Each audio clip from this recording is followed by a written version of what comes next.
Hey everybody, welcome to my channel. Today we're talking about, do fibroids grow in pregnancy? I'm curious and excited to share the answer with you, but before we do that, I'm Dr. Perkins. I'm a board certified OBGYN, and it's my pleasure to talk to you about these topics and so much more right here on my channel. So thank you for being here.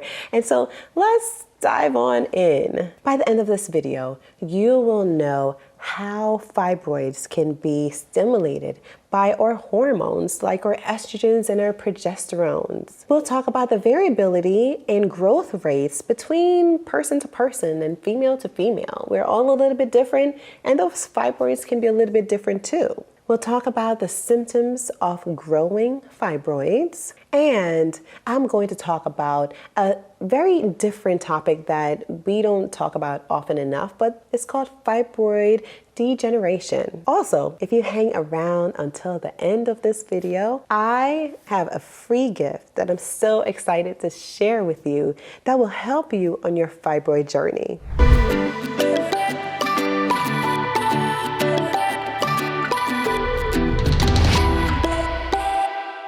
What are fibroids? Well, fibroids are called leiomyomas. That's a medical term for them. Fibroids are growths or tumors that develop inside of your uterus. We know that fibroids come with different types, and simply put, we'll say that there are fibroids on the inner part of your uterus, fibroids in the muscular area of your uterus, fibroids on top of your uterus, and fibroids that can hang off of your uterus. Really, medically, they're called a subserosal fibroid, a submucosal fibroid, an intramural fibroid, or pedunculated. And so if you've looked at your ultrasound report and you've seen these and you're just like, what is that? Those are descriptive terms that tells you exactly where your fibroids are. Fibroids can range from a rice grain to the size of like a melon. They can be pretty large, okay? And know that if you have one fibroid, you probably have a few others as well. They travel in packs. Fibroids are very common. Up to about 70 or 80% of reproductive age females will have fibroids at some point. Fibroids love hormones. They love hormones. This is what helps them to thrive and grow. And so, what is the key factor here with all females in reproductive years? Well, we are hormonal beings. We have hormones that are changing from the beginning of our menstrual cycle to the end of our menstrual cycle, right? You feel the changes in your hormones, don't you? When you feel that bloating and fatigue, or you are moody, all these changes that are happening throughout your cycle, those are due to hormones.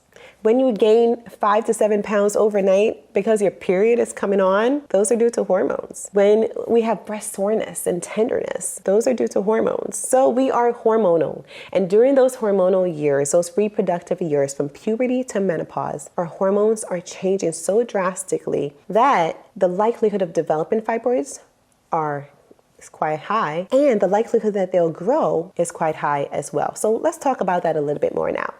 Estrogens and progesterones help fibroids grow. The same hormones that during pregnancy are now at an all-time high. So if we had to put a number out there, say when you're not pregnant and in a regular month, in the first part of your cycle, your estrogen levels will say is at a 10. And then when you have your period, your estrogen levels drop down to like a 2. When you're pregnant, your estrogen levels will jump up to like 1,000, to give you an idea. And so if you had a fibroid let me grab a fibroid for you. I'll grab 2 of them. Here you go. 2 different size fibroids, okay? Literally, they're like a ball. They're like a mass. Sometimes they're not necessarily perfectly shaped, but oftentimes they are, like a round circle. This is the smaller of the 2 objects. And in pregnancy, when your hormones are high, your fibroid can easily go from this size to this size in a matter of even a month or 2. And so if you can imagine, they can continue to get bigger and bigger and bigger. Now, if you're not pregnant, the same thing happens, but slowly over time. Your fibroid will continue to increase in size each first half of your menstrual cycle, like right after your period, where your estrogens start to be on the rise. And so each month, that fibroid gets a little bit of extra estrogen and grows until it gets bigger and bigger, as we can see here. And so, the same thing happens in pregnancy, except that during those 9 months, your body is predominantly getting a ton of estrogen, and so the likelihood of them growing in that time frame is just much higher. At the same time, after pregnancy, when your estrogens go down, then guess what happens? Those fibroids are likely to shrink and reduce in size. Very similarly to what happens when you get through menopause, when your hormones go down again and those fibroids don't have access to all the estrogens and progesterones that has been pumped in your system for years. Once that goes down, they shrink and they starve and they start to die. So what we do know is that fibroids are not always in a growing state during pregnancy. And it's very hard for us to tell, well, which fibroids will grow or in whom will they grow. We are individually our own people, and genetically we're so complex and different that science isn't even at the state where we can fully understand that yet.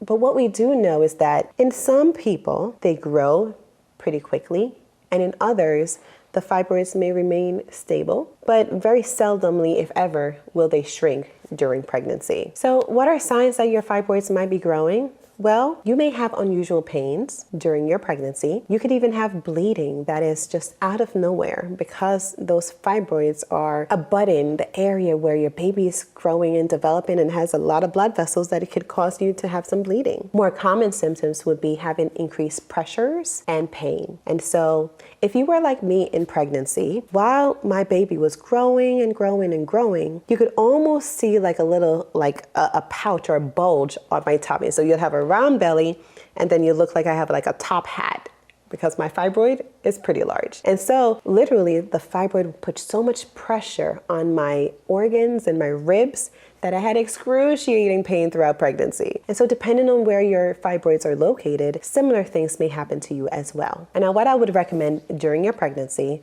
is that you track the changes in your fibroids. And the way to do that is by getting regular ultrasounds. And so if you've not had one since your 20-week visit or your anatomy scan, I would recommend that you talk to your providers about getting a growth ultrasound just to keep checking on those fibroids and to make sure that your baby is growing as well as your fibroids could potentially be. And so those are called growth ultrasounds. Now, if you have fibroids that are 1, 2, or 3 centimeters in size, then you may not have much to worry about during pregnancy because when they're on the smaller size, and to show you what I mean, this would be about a 3 centimeter sized fibroid.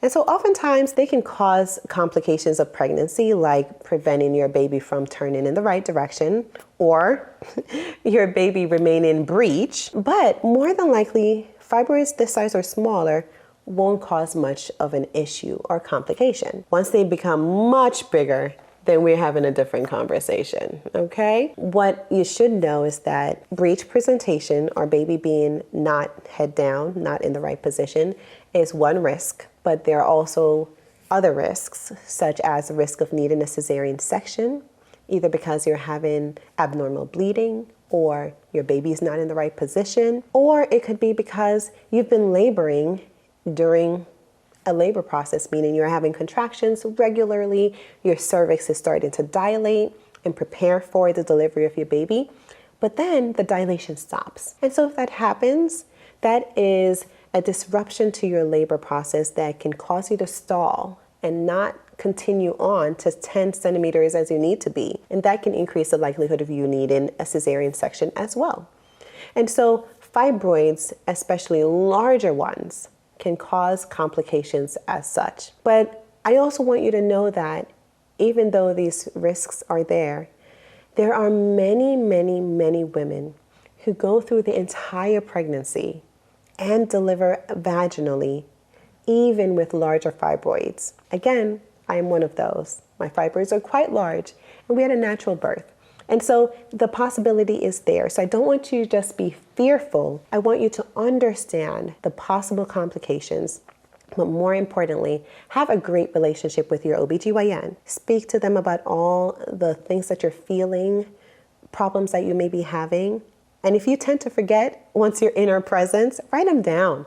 Keep them in your phone your tablet, somewhere handy so that when you're talking with your provider, you can easily discuss them and get the answers and education and information that you need so that your journey throughout this pregnancy will be one that is pleasurable and successful as well. And so I hope this has been a good learning moment for you today. And so as I promised earlier, I have a free gift for you today. I would love to share with you a copy of my ebook for free. My ebook is called Hormones Don't Lie. Yes, we're hormonal. We have a ton of hormones. We have over 50 hormones. But it's important for us to learn how to navigate life with the changes in those hormones and the impact of them leading to endometriosis or fibroids or just helping us to feel better. And so this ebook incorporates all of that and so much more, guiding you throughout your life journey. And it's my pleasure to send it to you. Just click the link in the description below. Thank you so much for joining us today. And if you think that this will be helpful for a friend of yours or someone else with fibroids, please welcome them into our world here, the Dr. P, Call Me Dr. P world. And I'd love to share the same ebook with them. And I'd love for them to be here to learn together. So thank you so much. It's been a pleasure. Again, I'm Dr. Perkins, a board certified OBGYN, and I hope you'll join me on the next episode. Thank you.